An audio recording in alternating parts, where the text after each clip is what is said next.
ও মাই god, Shakib খানের হারলানের অনুষ্ঠানে কি দেখালেন পরিমণি, স্টেজ কাঁপালেন তিনি সেই কিন্তু স্টেজে। পরিমণির পরেই আসলেন নাটক অভিনেত্রী তিশা। তিশাকেও দুর্দান্ত লুকেই কিন্তু দেখা গিয়েছে সেখানে। তিশাও কিন্তু যুক্ত হয়েছেন শাকিব খানের হারলান কোম্পানিতে।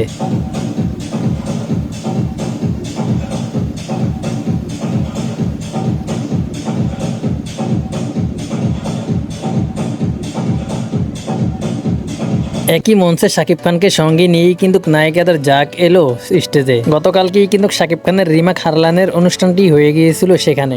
সেখানে শাকিব খানের হারলান কোম্পানির সঙ্গে যারা যুক্ত ছিলেন সবাই কিন্তু এসেছে এই অনুষ্ঠানে। নিজেদের পারফরমেন্স দেখিয়েছেন তারা স্টেজে এসে।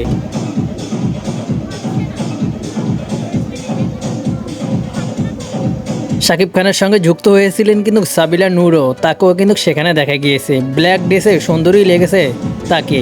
বলা চলে গতকালকে নায়িকাদের মিলন মেলায় গিয়েছে এই অনুষ্ঠানে। সব ধরনের নায়িকাই কিন্তু সেখানে উপস্থিত ছিল। এত নায়িকাদের ভিড়ে নায়ক মাত্র একজন, তাও আবার মেগা স্টার শাকিব খান, যে থাকলে আর কোনো নায়কের প্রয়োজন হয় না।